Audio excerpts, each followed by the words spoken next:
বন্ধুত্ব বিশেষ করে ছেলেদের কাছে মোস্ট ইম্পর্টেন্ট, ইমোশনাল আর সব থেকে কাছের একটি সম্পর্কের নাম। বাট আপনি একবার ভালো করে চিন্তা করে দেখুন তো, আপনি যাদেরকে ফ্রেন্ড বলছেন তারা কি সত্যি আপনার ফ্রেন্ড নাকি রক্তচোষা গিরগিটি? সমস্যা নেই, এই পুরো ভিডিওটা আপনি যদি দেখেন, আই ক্যান গ্যারান্টি ইউ আপনার পায়ের নিচের মাটি সরে যাবে। তারা সব সময় আপনার পাশে থাকে, তাদের সাথে আপনি যখন থাকেন অনেক আনন্দে থাকেন। That's not mean they are your real friends. এই ভিডিওটা আপনার ইমোশনকে মারাত্মকভাবে হার্ট করতে পারে। যদি সত্যিটা হজম করার মতো এবিলিটি আপনার মধ্যে না থাকে, দেন এই ভিডিওটা আপনার জন্য নয়। আপনি আসতে পারেন। দেখেন ভাই, আমি এমন একজন মানুষ যার একটা সময় ফ্রেন্ডসদের কোনো অভাব ছিল না। এখনো অনেক ফ্রেন্ড আছে, বাট আমি একটা জিনিস রিয়েলাইজ করেছি, তারা কেউই আমার রিয়েল ফ্রেন্ড না। তারা শুধুমাত্র আমাকে ইউজ করে টাইম পাস করার জন্য, আনন্দ ফুর্তির জন্য। আর আমিও তাদেরকে একইভাবে ইউজ করি শুধুমাত্র রিফ্রেশমেন্টের জন্য। আমার লাইফের ফিলোসফি একদম সিম্পল। শত শত কুকুরের মধ্যে থেকে আনন্দ ফুর্তি করার চাইতে একটা সিংহের সাথে থাকবো। এর ফলে যদি আমাকে জীবনে সাফার করতে হয়, কষ্ট করতে হয়, তাতেও আমি রাজি। ফেক ফ্রেন্ডস আপনার পিঠ পিছে আপনাকে নিয়ে দুর্নাম করবে, অন্যদের সামনে আপনাকে ছোট করে কথা বলবে। তারা যখন কোনো বিপদে পড়বে তখন সর্বপ্রথম আপনাকেই খুঁজবে, কিন্তু আপনার বিপদের সময় তারা কখনো এগিয়ে আসবে না। তারা যখন কোথাও যাওয়া নিয়ে অথবা কোনো কিছু করা নিয়ে প্ল্যান করবে, তখন সেই প্ল্যান থেকে আপনাকে সব সময় চেষ্টা করবে বাইরে রাখার। নেন, শর্টকাটে বলে দিলাম একজন ফেক ফ্রেন্ড কিভাবে মার্ক করবেন। এই ভিডিওটা এতটুকুই যথেষ্ট শুধুমাত্র তাদের জন্য যারা একটি প্রবলেমের জাস্ট সার্ফেস লেভেল থেকে সলিউশন খুঁজে। বাট আপনি যদি এমন একজন পার্সন হন যিনি একটি সমস্যার একদম গোড়া পর্যন্ত যেতে চান আর সেই সমস্যার সমাধান একদম গোড়া থেকে পেতে চান, তবে ভিডিওটি ল্যান্ডস্কেপ মোডে নিন আর মনোযোগ দিয়ে শুনুন। ফেক ফ্রেন্ড, চলুন এই জিনিসটা আগে ব্রেকডাউন করি। ফ্রেন্ড কিভাবে হয়? একাধিক মানুষের যখন সেম বা সিমিলার গোল থাকে আর তারা যখন এটা রিয়েলাইজ করে আমরা একে অপরকে হেল্প করলে সেই গোলটা অ্যাচিভ করা ইজি হয়ে যাবে, তখন সেই দুইটি পার্সন ফ্রেন্ড হয়ে যায়। যেমন আপনি বসে বসে বোর হচ্ছেন, আপনার ক্লাসমেটও বসে বসে বোর হচ্ছে। এখন আপনাদের গোল হচ্ছে বোরডাম থেকে নিজেকে বের করা। এর জন্য আপনারা একে অপরের সাথে কথা বলছেন, কোনো ফান অ্যাক্টিভিটি করছেন অথবা কোথাও ঘোরাঘুরি করছেন। আপনারা যখন দেখবেন একে অপরকে হেল্প করে আপনাদের বোরডাম থেকে আপনারা নিজেকে বের করতে পারছেন, তখন আপনারা দুজন ফ্রেন্ড হয়ে যাবেন। আপনি একবার চিন্তা করে দেখুন, আপনার লাইফের প্রত্যেকটি ফ্রেন্ড আপনি এভাবেই চুজ করেছেন। আপনাদের সেম বা সিমিলার গোল ছিল, সেই গোলটা আপনারা একে অপরকে হেল্প করে খুব ইজিলি অ্যাচিভ করার ফলেই আপনাদের মধ্যে ফ্রেন্ডশিপ হয়েছে। এবার বুঝি ফেক কি। ধরুন আপনি দোকানে গিয়ে 10 টাকা দিয়ে বলেন একটি পটেটো চিপস দাও। চিপসের প্যাকেট খুলে দেখেন সেটার ভিতর চিপস নেই। দ্যাটস মিন সেই প্রোডাক্টটা ফেক। এর মানে হলো আপনার যেটা পাওয়ার কথা সেটা আপনাকে না দিয়ে অন্য কিছু দেওয়া বা কোনো কিছু না দেওয়ার মানেই ফেক।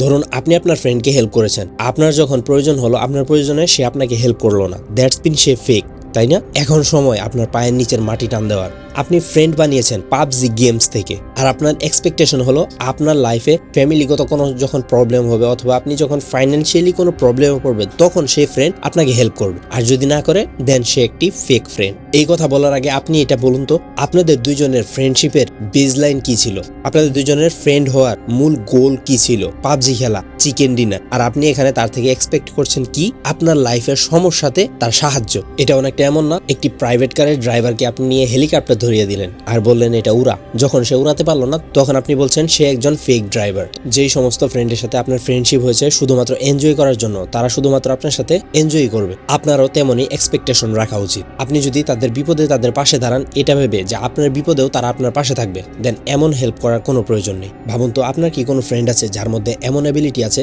যে আপনাকে আপনার লাইফের কোনো প্রবলেমে হেল্প করবে, যার সাথে আপনার ফ্রেন্ডশিপের উদ্দেশ্যই ছিল একে অপরকে ফিজিক্যালি, মেন্টালি আর ফাইন্যান্সিয়ালি গ্রো করা? আমি জানি একটাও নেই। যত ফ্রেন্ড আছে আনন্দ ফুর্তি, চিল করা আর মেয়ে দেখার উদ্দেশ্যে। এদের সাথে 1 মাস যোগাযোগ বন্ধ রাখুন, দেখবেন আপনাকে তারা 1 মাস পর চিনবেও না। এই সমস্ত ফ্রেন্ডদের থেকে কিছুদিন দূরে থেকে দেখুন, তারা আপনার লাইফে না থাকলে আপনার লাইফে আপনি কিসের কমতি অনুভব করছেন। যদি তাদের থেকে দূরে থাকলে আপনার এমনটা মনে হয় যে লাইফে এনজয়মেন্ট কম হয়ে যাচ্ছে, দেন এই সমস্ত ফ্রেন্ডদের যত তাড়াতাড়ি সম্ভব আপনার লাইফ থেকে বের করে ফেলুন। এমনটা না লাইফে এনজয়মেন্টের প্রয়োজন নেই, লাইফে আনন্দ ফুর্তির প্রয়োজন আছে। বাট যেই সমস্ত ফ্রেন্ডদের সাথে থাকলে আপনি নিজেকে গ্রো করতে পারবেন, সেই সমস্ত ফ্রেন্ডসদের সাথেও তো আনন্দ ফুর্তি করা যায়, তাই না? যেই সমস্ত ফ্রেন্ডদের সাথে থাকার মেন উদ্দেশ্যই শুধুমাত্র চিল করা, এই সমস্ত ফ্রেন্ডদের সাথে থাকলে আপনি রিয়েলিটি থেকে সবসময় ডিস্ট্র্যাক্ট থাকবেন।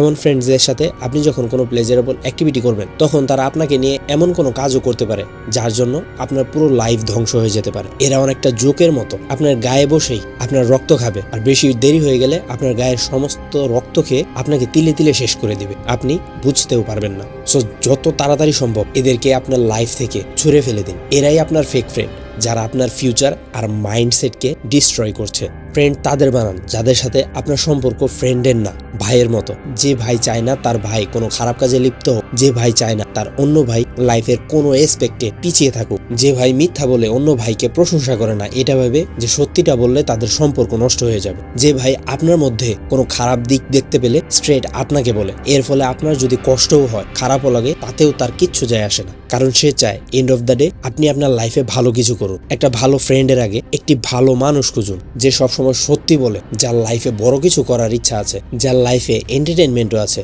বাট এন্টারটেনমেন্টই তার পুরো জীবন নয়। এমন একজন ফ্রেন্ডের সাথে থাকলে আপনি যেমন আপনার লাইফে উদ্দেশ্য খুঁজে পাবেন, নিজেকে ডে বাই ডে গ্রো করতে পারবেন, তেমনি আপনার লাইফের কোনো প্রবলেমেও এমন ফ্রেন্ড আপনার পাশে থাকবে। আবার এমনটা ভাববেন না যে আপনার যদি 10 লাখ টাকা থাকে সে আপনাকে 10 লাখ টাকাই দিবে, হতে পারে তার পুরো লাইফ সেভিংস 10 লাখ টাকা। সে যদি তার জীবনের সমস্ত ইনকাম দিয়ে আপনাকে হেল্প করে তাহলে এই টাকা আপনাকে হেল্প করা হবে না, তার বোকামি করা হবে। আপনার ফ্রেন্ডকে আপনি ততটুকুই হেল্প করবেন যতটুকু হেল্প করলে আপনি নিজে বিপদে পড়বেন না। একজন মানুষকে সাহায্য করা উচিত কিন্তু নিজের সর্বস্ব দিয়ে নয়, আর এটাও এক্সপেক্ট করবেন না কেউ আপনাকে তার সর্বস্ব দিয়ে হেল্প করবে।